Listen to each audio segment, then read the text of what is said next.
Namaste and good morning, everyone. Let's start our Saturday class with the Vedic prayers.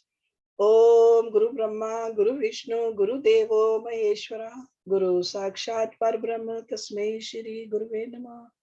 Om Bhava Swaha, Tatsavitra Vareneyam, Bargo Devasya Dhimahi, Diyo Yo Nah Prachodayat, Asto Ma Satgamya, Tamso Ma Jyotirgamya, Mrityorma Amritam Gamya. Om Senavavatu Seno Bhunaktu Saviryam Karvavahi Tejasvi Navadhitamastu Ma Vidveshavahi. Om Shanti Shanti Shanti Om. Let's start our class with verse number 302 of Vivekachudamani. Brahmanand Nidhi Mahabalvata Ahankar Ghor Ahina Samveshte Atmane Rakshate Gunmay Chandai Tribhi Mastake Vigyan Akhe Maha Asinaha Shruti Mata Vichadhye Shirsha Trayam Nirmulye Ahim Imam Nidhim Sukh Karam Dhiraha Anubhogtum Kshama. Very long verse. Brahmanand Nidhi, the treasure of the bliss of Brahma. Okay, so Nidhi means a treasure. So the treasure of the bliss of Brahma. Mahabalvata, by the mighty. Ahankar Ghor Ahina, by the dreadful serpent of the ego. See, Ahina means a serpent or a swamp. Samveshteye, having enwrapped. Atmani, in the mind. Rakshate is guarded. Gunmay, made up of gunas. Chandai, fierce. Tribhi, by three. Mastakai, by hoods. Vigyan Akhe, that means realization. So name of that is realization. Maha Asinaha, with a great sword.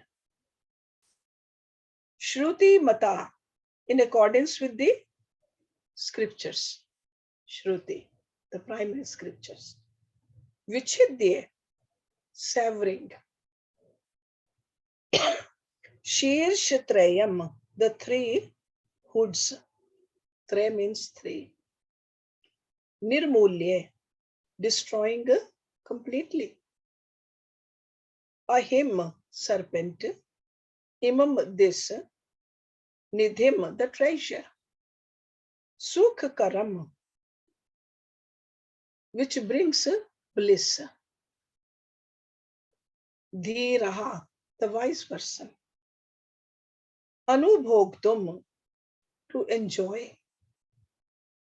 Kashama becomes fit. So the treasure of the bliss of Brahma is enwrapped by the mighty and dreadful serpent of the ego. Guarded for its selfish use by its three fierce hoods, the three gunas. The wise man who destroys it by severing its three heads with the great sword of realization. So how do we get rid of the ego? Realization. Realization of the Atma. So by severing its three heads with the great sword of realization, in accordance with the teachings of the scriptures, that's what the Vedas say, alone can enjoy this treasure which brings bliss. So the real treasure is the infinite bliss of Brahma. It is kept secret. Secret means it's so hidden.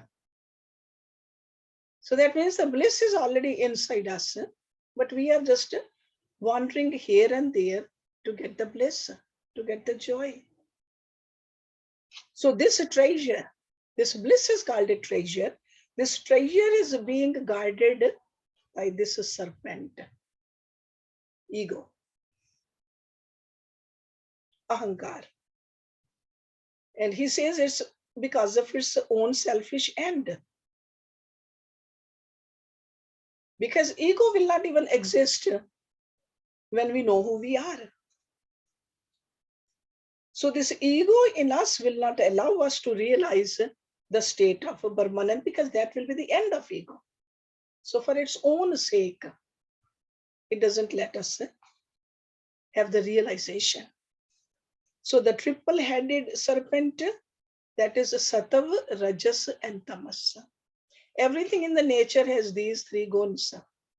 So ego has these three guns too. Okay, so that's why he said this serpent with the three hoods, and it can be destroyed. Definitely it can be destroyed. It's not that it's undestroyable.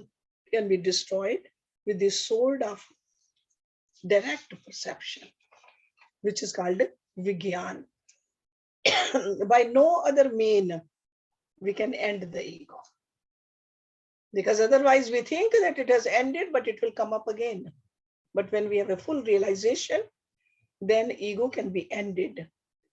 So that's why it's called a sword of knowledge.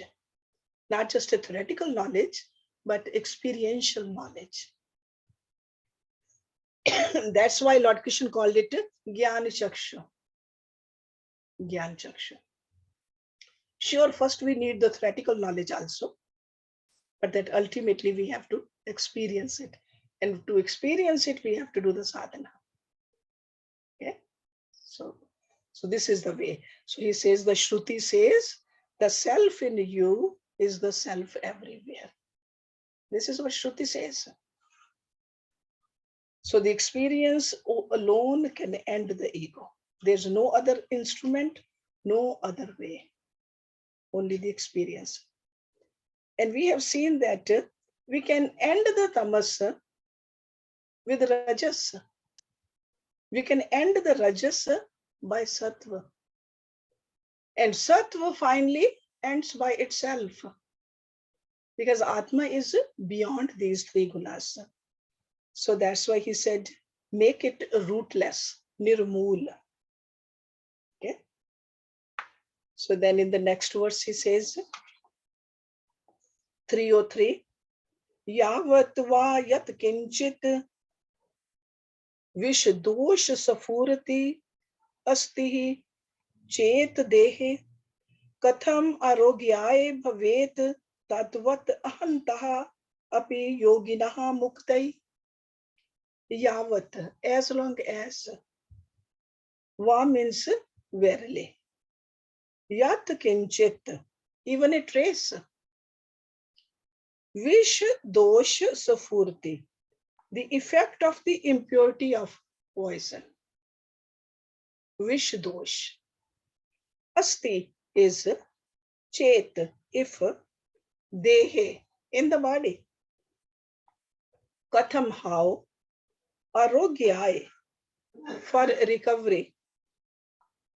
Bhavet, can it be. Tadvat, similarly.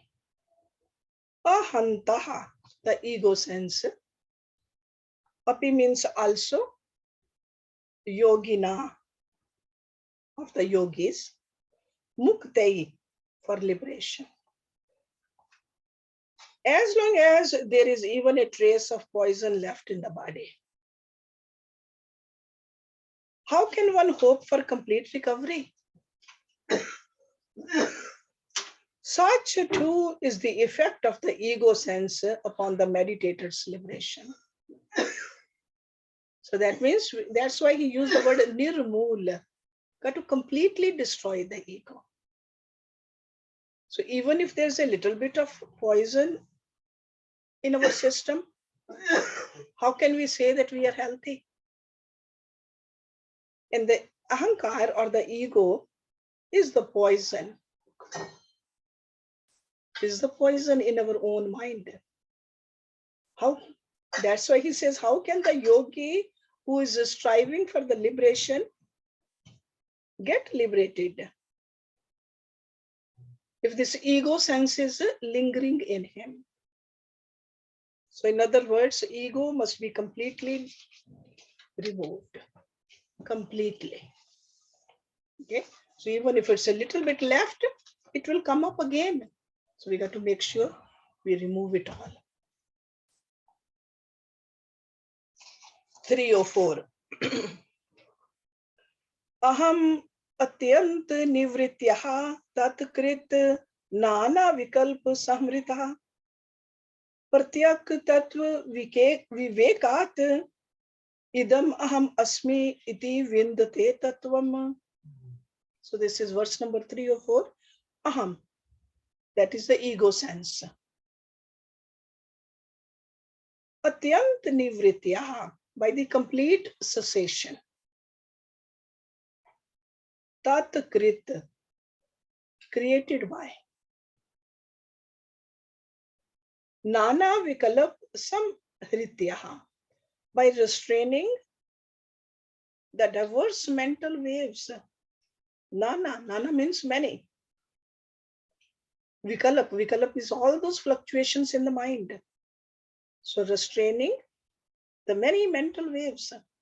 Pratyak tattva vivekat, through the discrimination of the innermost reality. Pratyak means way deep inside. Tattva vivek. Idam aham asmi, I am this. Iti means thus, vindate, experiences. Tattvam, the reality. By the complete cessation of the ego sense, gained by restraining the diverse mental waves. So that means we got to control our mind. Created by the ego itself. Because of the ego, this mind keeps on fluctuating. So by the complete cessation of the ego sense, gained by restraining the diverse mental waves, created by the ego itself, and through the discrimination of the innermost reality, one experiences reality as I am this. Okay. So again, he's giving us hints over here. Because when we are living as the ego, it is going to, Mike, it's going to keep on creating more mental agitations. He was talking about earlier, what is the ego? Identification with our name, form, wealth, learning, race, all of that. But we have to end this ego completely. Maybe all day long we cannot end, because sometimes we say that how can we even function if we don't identify with it? At least a few minutes a day, at the prayer time, at the meditation time, or even exercise time. I mean, there are several areas where we don't need to identify with all of it. We can go out for a walk. We don't need to identify with our body. We can keep an eye on who I am. I am this. I am the Atma. Just enjoy that. So that's how we'll see that ego will diminish slowly. And the ending of the ego is the realization of the supreme state. Okay. That is the point he is making in these verses over here. That supreme state is not realized as something else. It is realized at your own self. That is the supreme state. That's why he said, I am this self. That is the nature of true realization. I am this. So the final spiritual experience has to be very personal, subjective, direct, always knowing your real nature. That is the experience. Then he says in next one, 305, he's still talking about ego. All these verses are about the ego.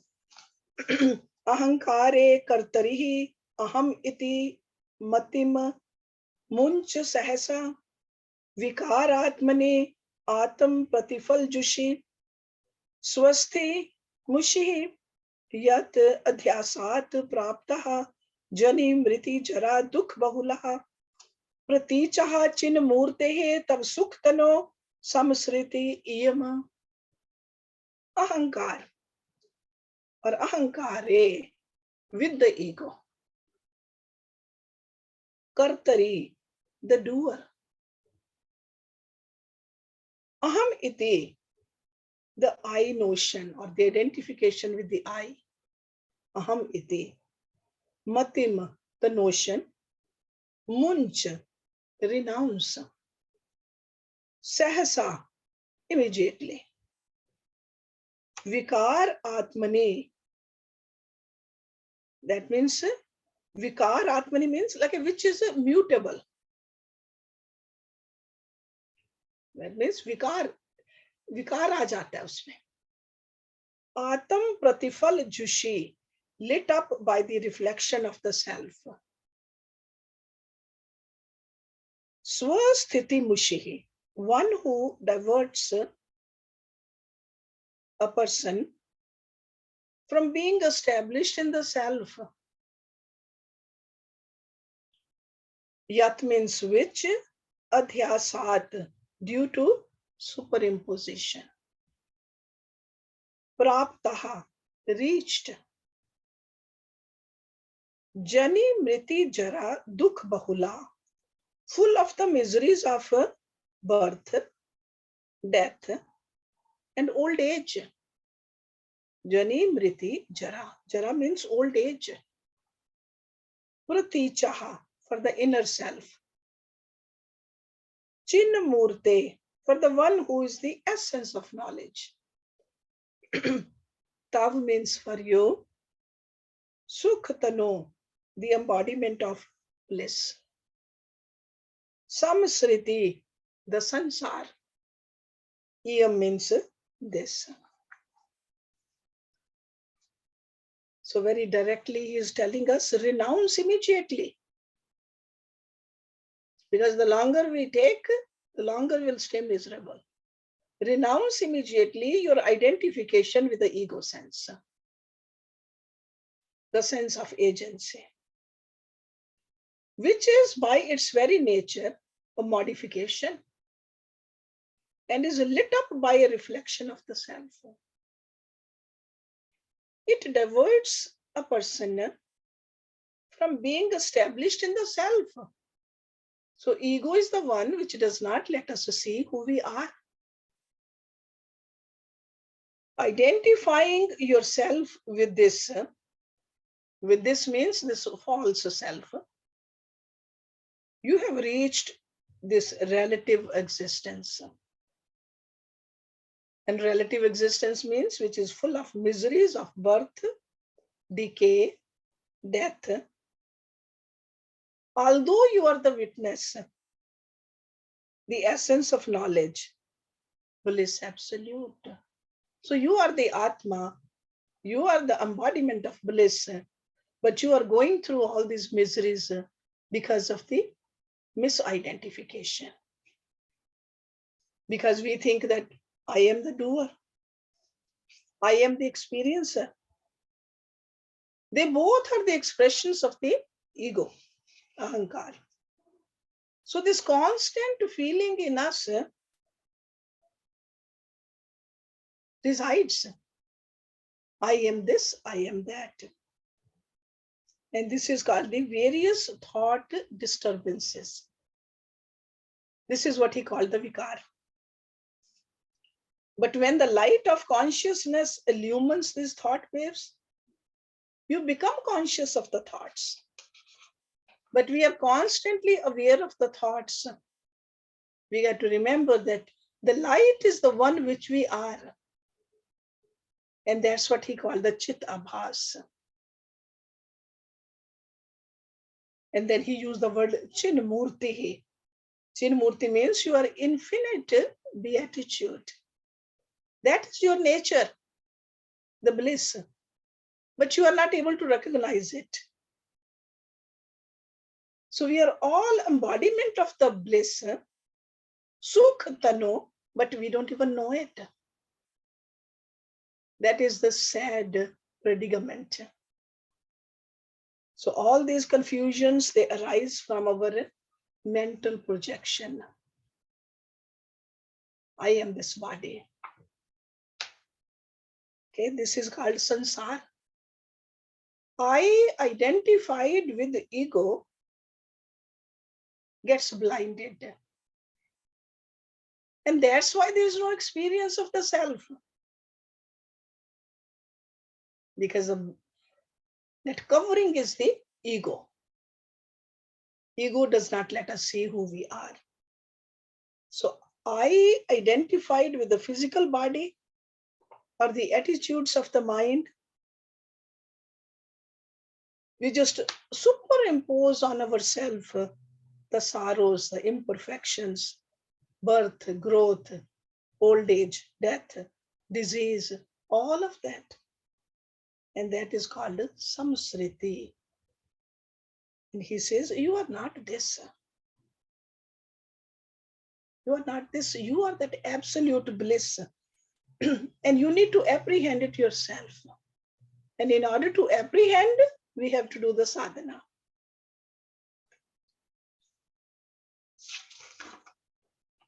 (306) Sadek rupasya chid atmanaha vibho anand murte anvadhya kirte na ev anyatha kwa api avikarinaha te vina aham adhyasam amushya samsriti. Sadek rupasya, who are eternally the same. Sad ek rupasya. Okay, so in a way he's saying you are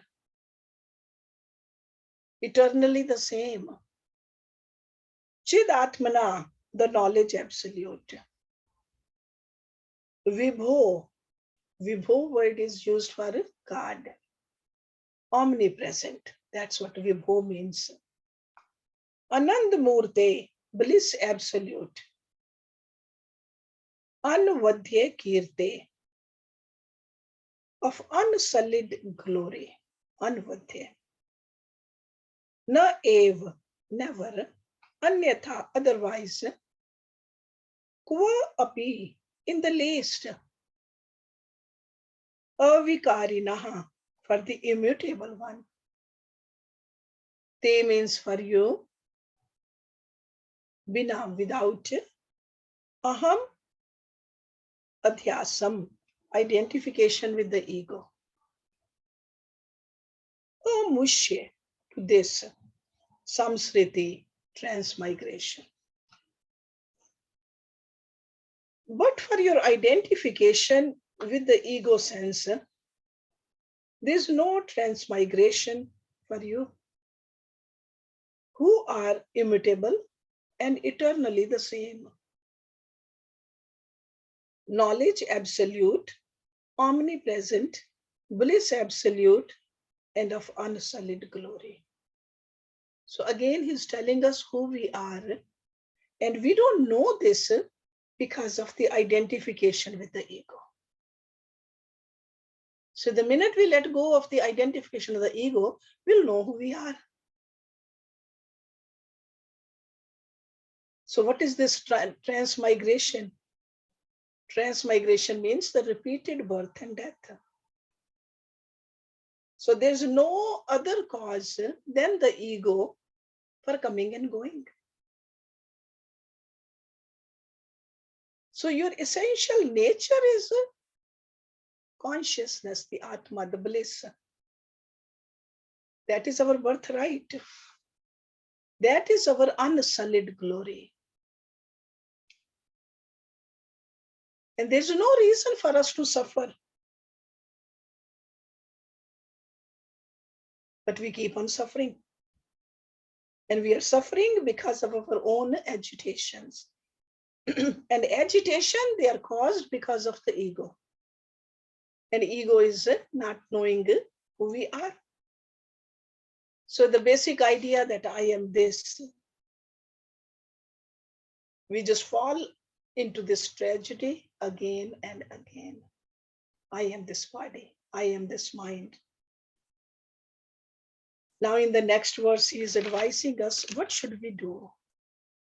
So if this is the problem, how can we get rid of the problem? So let's look at 307. Tasmat ahankaram imam swashatrum bhogtum gale kantakvat pratitam vichidye vigyanam haisnaha safutam bhungshaksva atam samrajya sukham yatheshtam. Tasmat, therefore. So now we know what the problem is. Therefore, he says, ahankaram, the ego. Imam, this, swashatrum, your enemy, your own enemy. Bhogtuhu, of the enjoyer, or the eater. Gale, in the throat. Kantakvat, like a thorn. Pratitam, appears. Vichidya, having destroyed. Vigyan Mahasinaha, with the great sword of realization. Sufutam, directly. Bhungshasva, enjoy.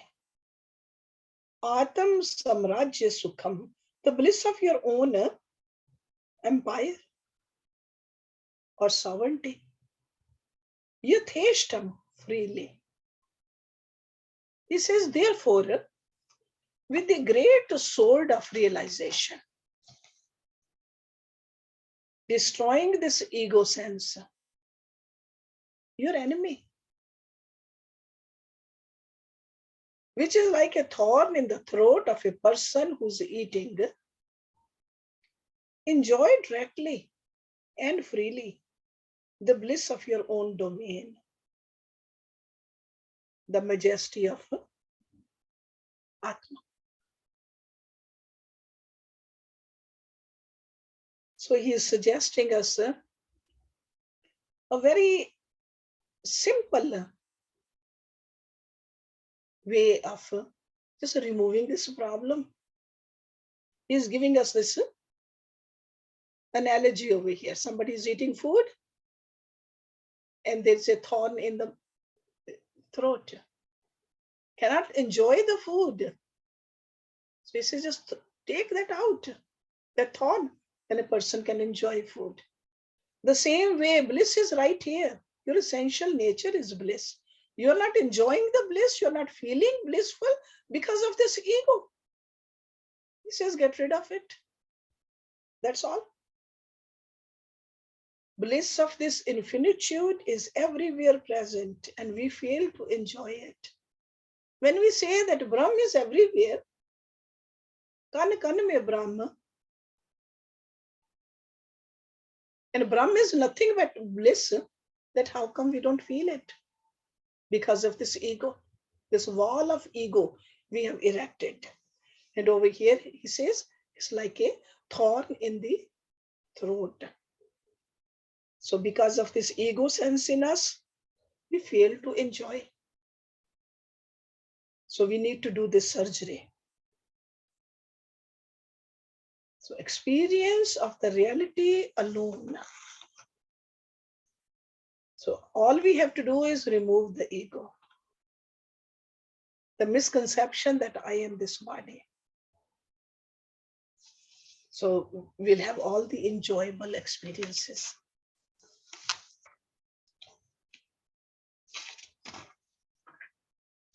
Let's do one more. Then,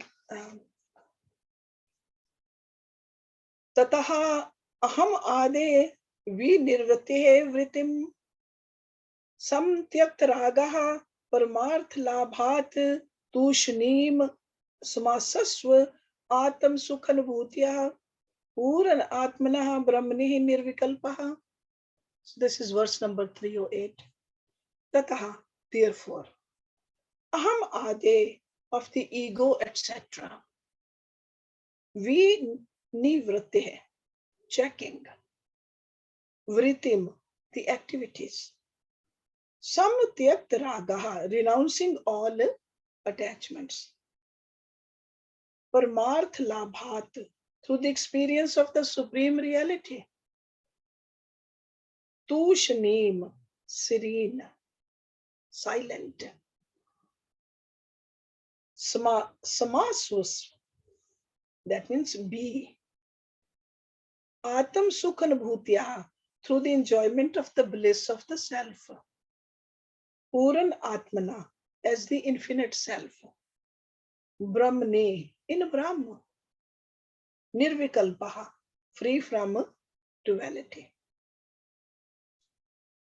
Checking the activities of the ego and renouncing all attachments through the experience of the supreme reality, be free from duality through the enjoyment of the bliss of the self,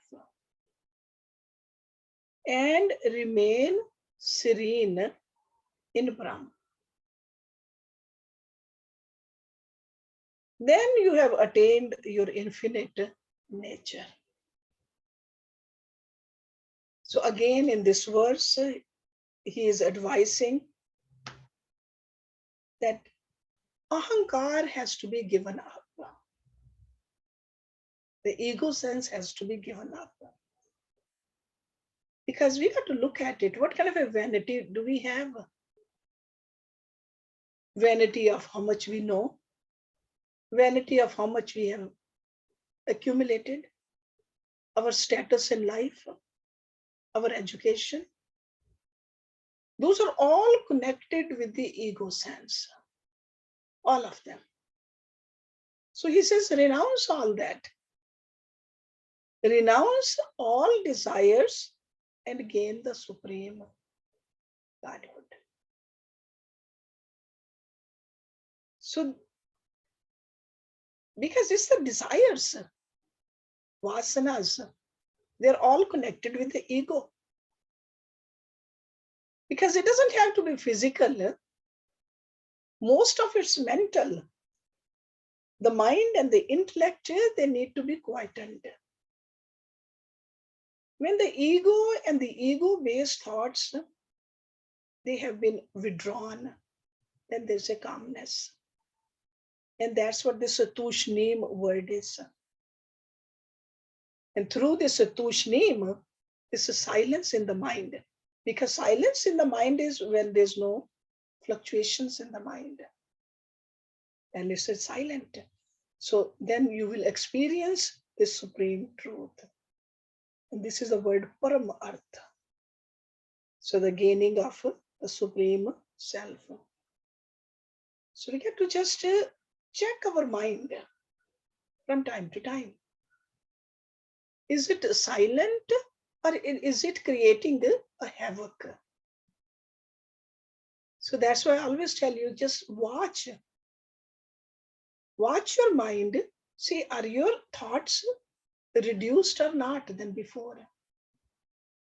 So we got to reduce the number of thoughts, increase the quality of our thoughts. Because when there are tamasic thoughts, there will be many. Rajasic thoughts also many. Sattvic thoughts we have reduced. Okay, so reduction of the thought, increase the quality of the thoughts, make them sattvic, and change the direction of the thought. Instead of thoughts going into the world, make sure that thoughts are going towards God. That will help us. So come to realize this quietude, he says. So he keeps on repeating this advice, instruction. Let's do one more verse and then we'll stop. So he says, in the next verse, he's almost like telling us why I'm repeating. What is the reason I keep on repeating this again and again to you? Samul kritaha api mahan aham punah vyalulekitaha sayat yadi chetsa kshanam samjivye vikshep shatam karoti nabsavataha pravrishihi varidaha yatha. Samul krita, complete rooted out. Samul. Api means even or also. Mahan aham, terrible ego sense. Punah, again. Vyalulekitaha, revived. Sayat, be, yadi, if. Chetasa, in the mind. Kshanam, for a moment. Samjivye, returning to life.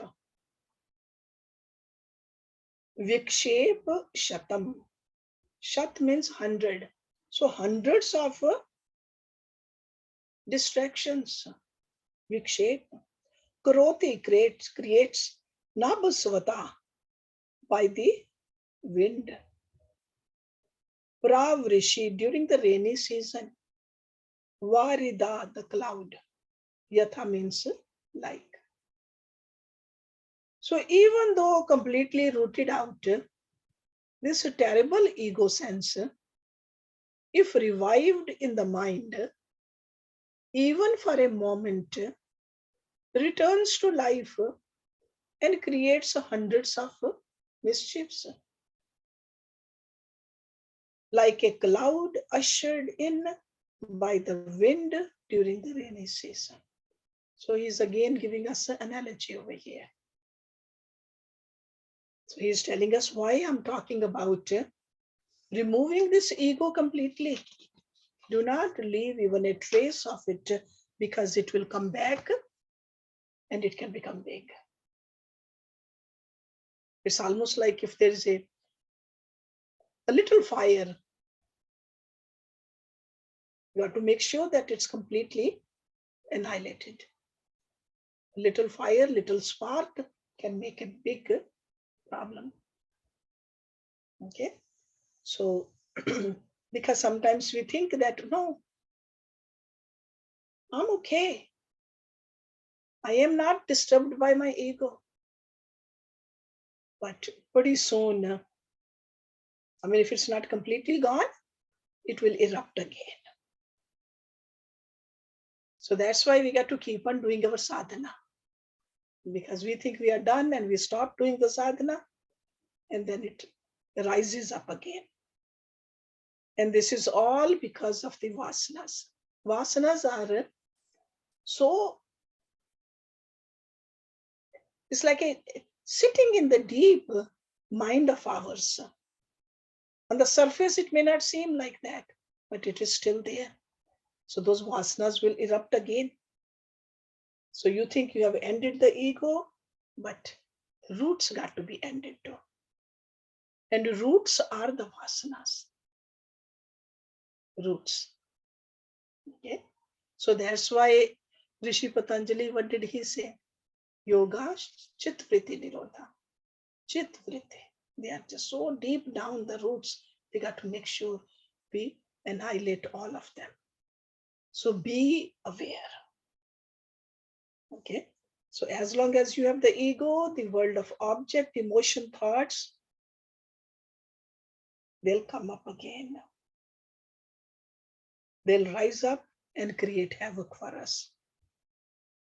So never think that ego has ended permanently. Okay? Because that's where it just the problem comes. It is receded in the background and it can come up again if you slacken your sadhana. Just keep on doing the sadhana. That's why that common saying that there could be a slip.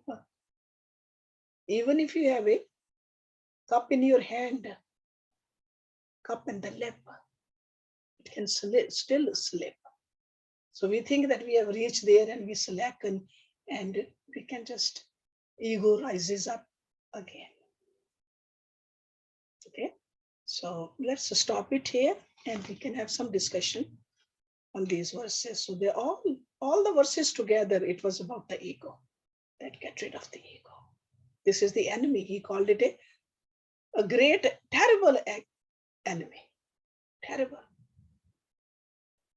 Om Purnamada Purnamidam Purnad Purnamudachyate Purnase Purnamadaye Purnameva Visheshyate. Om Shanti Shanti Shanti Om. Thank you very much.